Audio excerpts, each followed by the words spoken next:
Welcome back to Season 6 of the Group Practice Accelerator podcast, brought to you by Polaris Healthcare Partners, where we leverage decades of healthcare and business experience to drive growth in successful group practices just like yours. If you're a healthcare entrepreneur and you're interested in building, scaling, or exiting your group practice, you've found not only the industry's leading resource for business education, but a team of trusted advisors dedicated to helping you achieve and exceed your goals. In short, the team at Polaris creates clarity, confidence, and results. I'm your host, Jamie Falasz, and the Group Practice Accelerator podcast is on the air. Hey everyone, thanks for joining me again this week because today is part 3 of the Freedom Formula.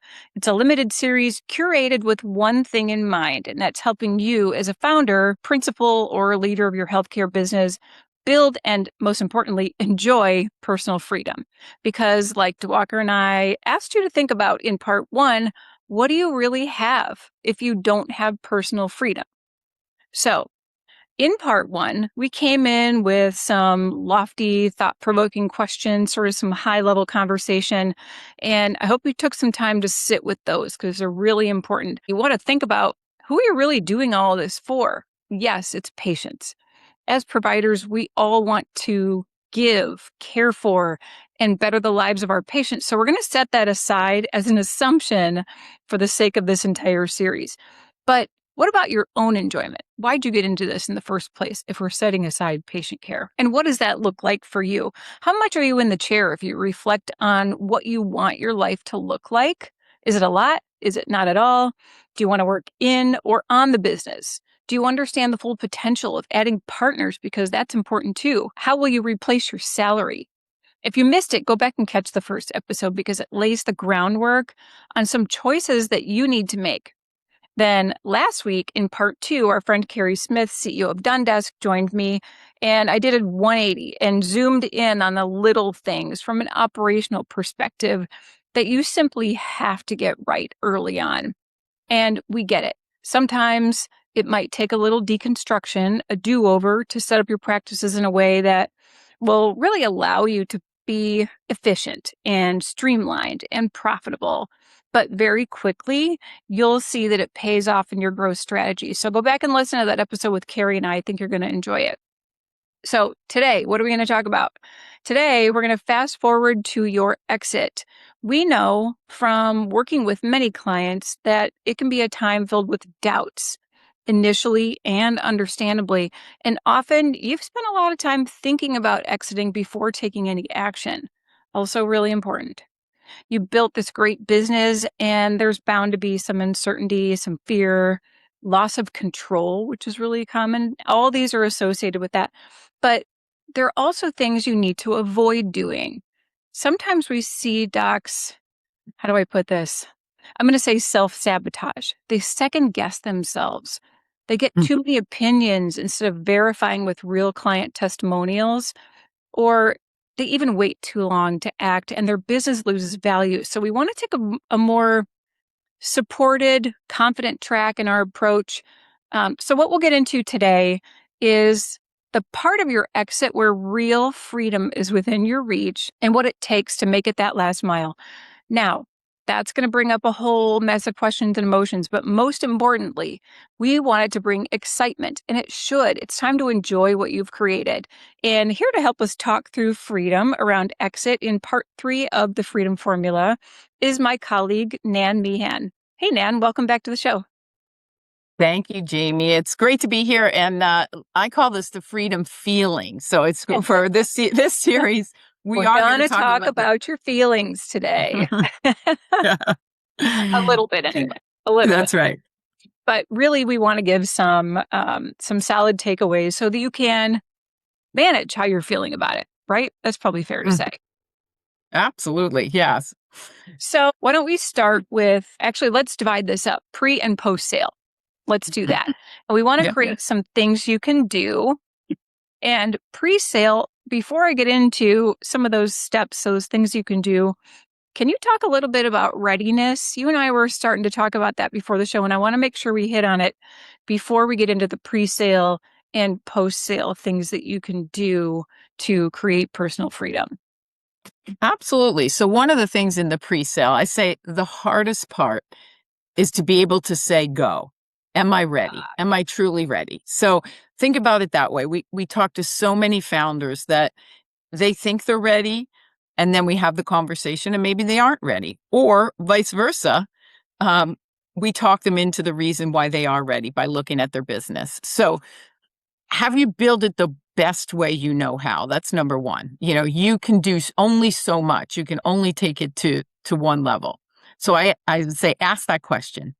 Yeah. Second question is, could the business use another set of eyes for future growth? So think about it that way. Like your readiness is contingent on what could the next team do to take this even further?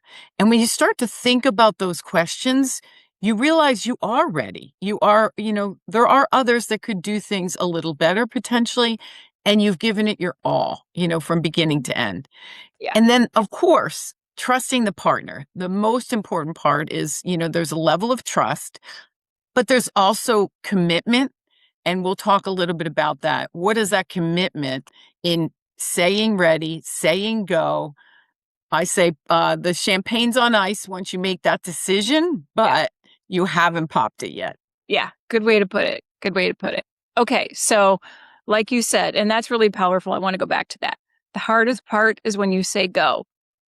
Like I mentioned in my intro, people start to second guess, or they kind of get in their heads, or, oh, you got to talk to this person, or, I have to talk to, this partner or this spouse. And while those things are important, you also don't want them to be roadblocks. Uh, we value the opinions of the people around us, of course, and rightfully so. But you also want to make sure that you're consulting people who have been there before. Get Ye- testimonials. So with that, let's jump into the Mhm. pre-sale, because I've got three things here on the pre-sale that you can do to help with your personal freedom. And it ties into what you were just talking about with readiness, because that first one is really examining the business that you built. Mhm. How's Yeah. that gonna play out when you look at value? Like Yep. looking at it through a buyer's lens. What am I missing? So what can people look at within their business to maybe create that extra value? I would suggest that the conversation begins with an advisor. So you have that conversation with your advisor. And, a lot of times what we'll do is we'll understand the business in that pre-conversation. So we're here to help in that way. And many times it's not just about your revenue or your EBITDA, it's about the legacy that you've built, where you want to go, how long you want to stay in the business, for the future. And then thinking about, as I mentioned earlier, there are others that have different tools. So we give you ideas for that. And you start to spark that readiness that says, you know what? I am ready. I've built a great business. I can step away and take a new role with the new buyers. And I believe that my staff is going to be taken care of. I think there's so many times that the biggest fear factor in readiness is not only personal freedom, but it's worrying about your staff, worrying about Yeah. what the team that you've built and where they're going to end up. And that's all part of these pre-conversations that we have so that we can help you understand we have a plethora of buyers that have all of those mechanics in Yeah. terms of how they move forward. So Yeah. part of it is that on the go button and having that pre-conversation with advisors that certainly understand and have been there before to give you that confidence that life is and can be uh, surprising on the freedom side, on the other side of the road. Yeah, 100%. And that's where my mind was at, was kind of twofold: get support and get references. So any advisor that you work with, Polaris included, we're going to give you a list of references, testimonials, people that have done this before you, and they are honest. And that's why we like them, right? Because they're going to give you the scoop on what to expect, not just timing wise, but maybe some hiccups. They want to talk about their experience. And we lean on our peers for everything. I mean, I do it with my career. I know, Nan, you do with your career. And every leader I've ever worked with has peers and mentors that they lean on to make decisions. And it Yeah. kind of gets you out of that paralysis of, oh, I asked my brother and he thinks this, and my spouse thinks this. Now, I'm not discounting the value of your spouse's opinion. Don't come at me. But It's a start. however, we want to rely on the experience of those who have been there before, those who have done it, right? Yeah, let me just talk a little bit to the reference part. Yeah. So interestingly enough, there are many choices out there in the partner that you go with. Mhm. But when it comes to references, I always say it's not about the quantity of transactions that your partner has done. It's about the quality. So the quality of these transactions, and you even touched on it yourself with the Walker in the previous conversation, that there are many different ways that you can exit a business. And so understanding the quality of the partner that you choose and the quality and the process that is taken. And many times it's hard for you to see that because you haven't been through it before. But I will tell you, references, I always only give two references. These are the ones that always believe, that you'll learn something with the Polaris team and how you move forward. So it's not about the quantity of transactions. It's really about the quality. I'll go back to that.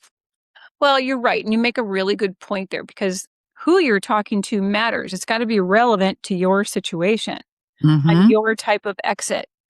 Maybe you're getting ready to sell and you're thinking you'd like to join a larger DSO. You want someone who's been in that exact situation. So it needs to be specific and relevant to your exit. That was a Exactly. quick. Exactly. Are you rural? What insurances do you accept? What all of those questions will come up in the early conversations. Where's the business? How is it performing today? And truly, that insurance question comes up a lot. What are the insurances that you're accepting?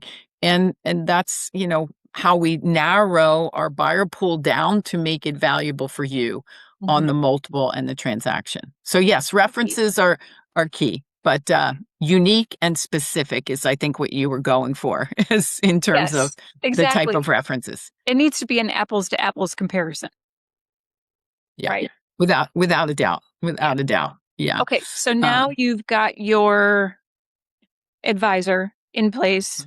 You've mhm. taken a look at what you think the business needs and the way you have the business set up. You found an Yeah. advisor, you've verified their work, you've called references, you've signed the agreement with them, and the advisor is going to come in and take a look at your business. And this is the part where you have to be open to honest feedback if you want to see your Yeah. valuation climb, because Yeah. everybody's got fine tuning that needs to take place. You're too close to your own business oftentimes. So Well, my yeah, I think you're leaning towards a very important question on the time horizon. Mhm. So, what is your time horizon? Now you've signed the agreement. Now we understand. Initially, you said this is a 4 to 6 month exit. And we walk through why that is a 4 to 6 month or could be an 8 month exit. So understanding the time horizon in that early conversation is critical. Yeah. And again, it goes back to readiness because we want to prep you for that transaction and make sure that time horizon is important to you and it meets what you're understanding. And many times these are discussions, Yes. a founder thinks A, and we come back with B, and the reason and rationale why B is better for them in the long run. So it's great dialogue. It's part of the early conversation. Once we sign an agreement, building that correct time horizon, I would say, and I call that the when, the when question in terms of that readiness. Yeah, Yeah. Well said, because when we get in there and talk to clients, sometimes the changes or improvements to the business can take some time to roll out and for you to realize that meaningful change in value. So it can change yeah, your horizon a little bit and it varies for everybody. So thank you for yeah. bringing it up. Sure, sure. I think, so we talked about pre. Mhm. Yeah. Now we're talking about readiness and we're in. Yes, in the weeds. We're in the weeds. We are happening. It's going. it's happening. We're going to transact. We have the time horizon. The financial piece of it is, I think there's always a question, and I think, in any advisory role, what do those finances look like, and how difficult is it going to be for me as a founder to be able to give you, Polaris, or an advisor, all of that information? Mm. I will say we make that easy for you, and we are, with our DNA team, our data and analytics team, they can get into your numbers. They can pull your 3-year look back, your forward look, your growth, that you're seeing now or not, and be able to understand those numbers. So once you're ready you've made your decision, once you're in, that financial piece is critical upfront. And that takes some time. That is, a good chunk of the quality of earnings that we're building to get you, the best transaction in the process. So important to know that, important to understand that that's a big piece. And we make it as easy as we can for you, because many of our founders are not, financially savvy, if you will, in every accounting principle or whatever. And we don't expect them to be. That's why you engage an advisor. Exactly. Exactly. Okay, so we're moving through these stages of getting to personal freedom with regard to your exit. We've got a couple of things you can do on the front end uh, Mm-hmm. around that readiness and during the process. Now, let's say we've arrived at closing and you've just signed the papers, you're walking away. I know it's not at a closing table like like things used to be back in the day. Everything's electronic these days. But now we're post sale. This is this is really the exciting part. And again, when we talk about this series on the podcast, what does freedom really mean? You had an expectation of freedom initially, before you signed, before you got into the building of the story. But now you've actually exited. And this is, I would say, the relief, the pride, the confidence. And confidence is a big word here, because you walk out the door, sign, and you walk back in as a new, not the owner anymore. Right. You are part of the new organization, but you've got a staff, you've got a team, you've got patience, most importantly. And you sit back and say to yourself, it looks pretty good. The Mm. team is steady. They're still here. The patients, they're getting cared for. Yeah. People are, very happy with the new services that are being provided or the existing services. Patients are the biggest piece of this. And this is what founders and partnership care about in the pre and post sale. And then, what you've built, and this is one that comes up many, many times. Nan, I'm not ready to sell because I'm growing so fast now. And I know, and I've heard that when I sell, that growth will slow down for all these different reasons. That's not the case. We will partner with those potential buyers that we know will give you the best growth and outcome, because many of it, you still have equity in the business and you want to see that growth last going forward, whether it's an 80-20 transaction or a 70-30 transaction. You've got skin in the game still. And many founders worry that their growth will slow down. Again, we talked initially about how you input new ideas, new systems, new tools. You may think your 25% growth was good enough and getting better. You're probably going to see a 30% when you implement some financial measures and some new tools and some multi-services. So I would say confidence is when you can look at the business and say it's performing. And that gives you the pride for the legacy that you've built for the future. So Yeah. that's maybe the time that, the post sale, the real freedom begins to set in. And I think that confidence and that feeling of freedom and the reality of freedom comes from being supported finally, because you've been Mhm. doing this all yourself for so long. And then on that, I came up with a couple of things that you can do. So let's talk about these. So, first of all, with your newfound freedom, you need to stay focused. Mhm. Stay, Mhm. stay looking at the goal. The goal is your freedom. The goal is taking care of patients, knowing you're supported. The freedom is growing your doctors in a way that's meaningful. Mhm. Focusing on your earnout if that's important to you. Maybe you're ready to go in the next couple of years and you've got your eye on the prize. That's all okay. But That's it's right. about creating the freedom that you want, the lifestyle that you want. Yeah. Those are the best transactions, honestly, when you think about it, that truly happen that way, where it's thoughtfully positioned and you're continuing to be able to act in the business with the new partner, to see the things that we mentioned, that growth, that success, that, you know, all of your staff is happy and performing. And there's no 100% in any of this. There's always going to be discussions and further learning with your new partners, but absolutely that pride that you've chosen and done the best you can in that transaction is critical in terms of what your post sale looks like. Yeah, well put. Now, one thing that we really haven't touched on this show, um, gosh, is when you have this personal freedom, you also need to make sure that post sale you work with a financial advisor. Get somebody lined up, and we've got some references, referrals for that as well. But they need to understand your unique life event Mm-hmm. because not everyone does. And we want to make sure that you're investing properly. You've got some money in your hands now, so we want to make sure that you make that work for you. That's something that we don't talk about often enough, I think. Yeah, I mean, many of the founders that sell, they've got their vacation plans booked and ready to go. And so, you know, understanding that spend capability post sale and understanding, having that financial advisory is absolutely, like you said, critical to making the right choices from that point on. But yeah, these opportunities are there for you, with Polaris, with us, with our network of resources that we can certainly extend to you and for you. Yeah, absolutely. And the last thing I had on my list was now that you're post sale creating personal freedom is just enjoy it. Enjoy this next step while you're here. Someone else is managing the big pieces now.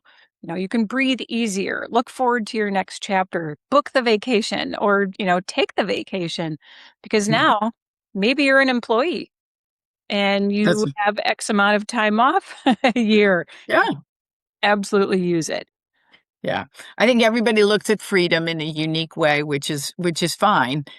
Some look at it like, okay, I'm retiring. I'm not, I'm still in the business. I'm still part of something. So Yeah. know that these new buyers, they want you. They want you to be a part of the business. And I think that feeling allows for freedom. That you know what, I have something to do every day or 3 days a week, whatever the choice is, that allows you to have that freedom post sale, that personal freedom.